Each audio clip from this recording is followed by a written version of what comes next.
What's up, guys? My name's Caleb. For those of you guys who don't know, I am the owner of Profectus Fitness. We do in-home fitness and nutrition coaching with an awesome EMS system called X-Body. You can check out lots of our X-Body videos on all of our social media pages. And we also provide online coaching through our custom app.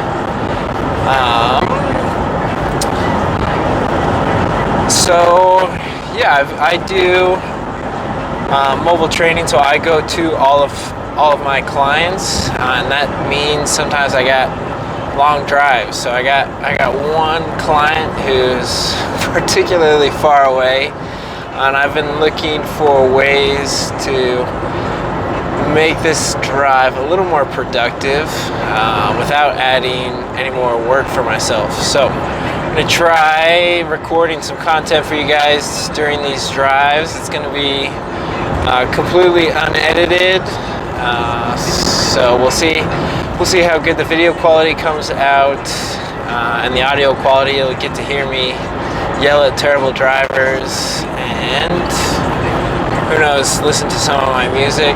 We'll see how good this microphone works. I got this whole system set up just today. I got a little sticky thing for my dash to hold this phone. Got a little microphone. So we'll see how well it works. I haven't tested this at all, so trial by fire in this first video here. So basically I want to be able to bring you guys a little more content, a little longer form content, and cover a lot of things that I hear, questions that I hear from clients on a daily basis, and hopefully provide some value for you guys. And if I crash and die doing this, you'll all get to witness it. So there's that too. So today I want to talk a little bit about protein. And specifically on how much protein you should be getting. Typically, when I talk to people about their nutrition, the first thing that comes up is people think they're overeating carbohydrates, which typically in a Western diet, that's true. But when we're overeating carbohydrates, really the big thing that we're missing in a Western diet is protein. The typical Western diet only has like 12% protein and over 40% carbohydrates, and filling the rest of that with fat. I'm not going to do math while I'm driving here. So again, typically we start talking about nutrition with people. The big thing they want to focus on is carbohydrates, and we try to shift that into first starting to add more protein back into the diet rather than take anything out.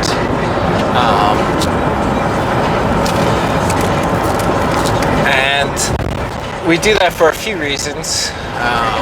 One, because protein is so necessary for really every good thing that's happening in your body, right? Protein is full of amino acids, which are the building blocks for pretty much everything in your body, and they help. They're used for hormones, enzymes, your hair, fingernails, teeth, bones, right? All comprised of amino acids and protein. So we want to make sure that we're getting enough protein in our diet to support all of that. And then there's some other good benefits of protein as well. Let's just crash here.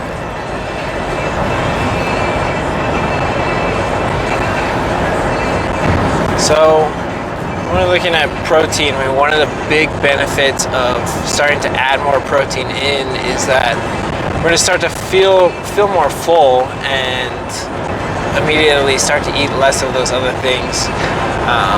And when we look at protein compared to carbohydrates and fat, your body doesn't really use protein for a fuel source because so much energy is used just to digest and absorb protein. So 30% of the protein that you eat is actually used immediately in the digestion and absorption process. So when we're looking at adding in protein into your diet and the thermic effect that causes. It's why you always hear that protein takes so much more metabolism to burn and use. So that's one of the huge reasons we like to get people eating more protein, as well as just the fact that it's going to help support the muscle building effects that we want from your resistance training.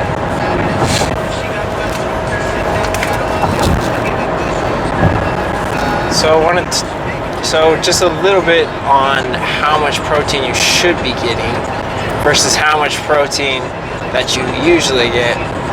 So when I start talking to people and they say, "Oh, I think I do pretty good on protein. I think I get enough protein," and we talk about kind of what they eat, and a lot of people start off with if they're getting eggs for breakfast, they think they're doing a good job. And when we look at 2 large eggs for breakfast, really the protein amount in that is only 12 grams of protein.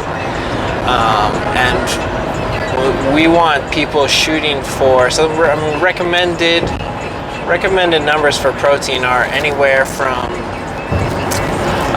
0.64 grams per pound of body weight up to 9 grams per pound of body weight. And really this recommendation is just based on staying nourished and not being malnourished. So this is basically the lower limits of how much protein you should be getting. So this doesn't take into effect any sort of activity or anything like that. It's just basically the protein that you should be getting to stay alive, right?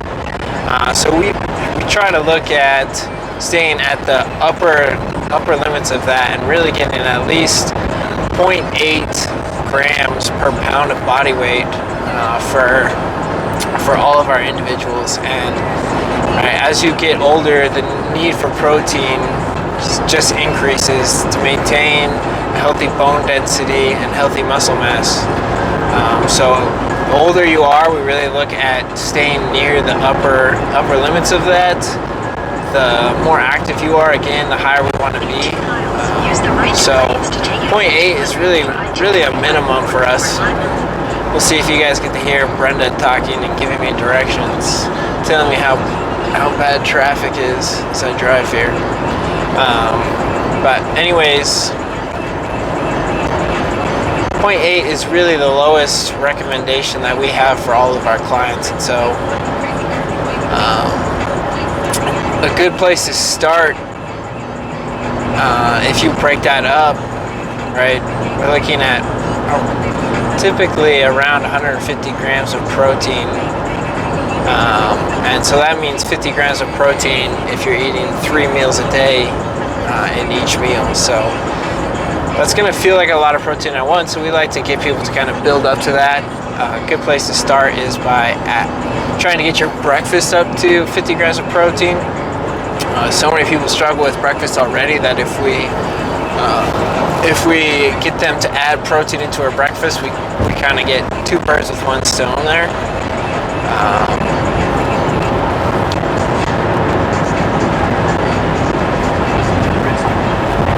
So merge over here. Try not to die at the same time. In half a mile, use the right 2 lanes to take exit 200 for I-225 north toward Lyman 93.3. So again, these videos are going to be completely unedited, so I get to have some nice pauses for all my traffic weaving in and out. You can judge me on my driving. Use the right 2 lanes to take exit 200. So an easy way to start to visualize how much protein that you need to be getting is by just the palm of your hands. So again, with the lower limits for women, we typically use kind of 1 palm of protein per meal, and for men, 2 palms of protein. The nice thing about using your palm, it's an easy way to visualize it. You don't have to measure away anything, and it's proportional to your body size typically, right? The bigger you are, the bigger hands you have in general. So an easy way to start to visualize that and a good starting point. Again, that's going to put you kind of at the lower limits of those numbers that we talked about, but that's a good place to start getting more protein into your diet. Then finally, I just wanted to talk a little bit about plant-based diets, because that's so popular right now. And I have a lot of clients that are on plant-based diets or vegetarian diets, vegan diets, and I think that's perfectly fine.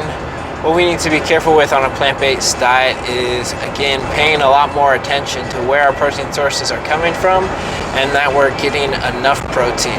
You can certainly get enough protein on a plant-based diet to meet your daily needs. We just got to be a lot more aware of where our protein is coming from and making sure that we're covering our needs. So for a plant-based diet, we're looking at things like beans, peas, legumes as really our main sources of protein. Depending on the type of plant-based diet you're on, you might add in dairy products or fish products, and those are great ways, again, to get some protein into your diet. Typically, the amount of protein that are in a serving of each of those things is going to be a little bit less than a meat product. So again, we just want to make sure that we're getting enough of those in each of our meals that we cover our needs on a daily basis.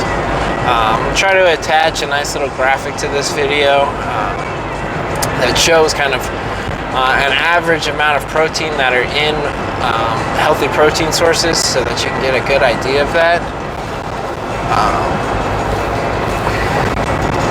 But again, I just wanted to use this video as to help give you guys an idea of probably where you're at with your protein numbers is probably a little bit low, and that an easy way to start making some healthy changes to your diet is just by adding more protein in. We have had huge success with this with our clients, literally changing nothing else in their diet and just adding protein in, and already starting to see body composition changes of losing body fat and adding lean muscle, keeping everything else the same. So huge benefits to adding protein. I hope this video is super helpful for you guys, and that you can look at your own diet and see if there's some changes you can make to add some protein in there. We love your guys' feedback on all of our videos, so if you have any questions or comments, please leave that in the comment section below. Please go ahead and check us out on all of our social media. You can find us at Profectus Fitness. Please like and share, and if you're watching this on YouTube, definitely subscribe so you can see more of our awesome content. We'll have more videos like this one coming for you guys, as long as I don't crash and die, and they may be anywhere from 5 minutes to 20 minutes, but hopefully some good information for you guys, and you find a lot of value. So thanks guys, and we'll catch you on the next video.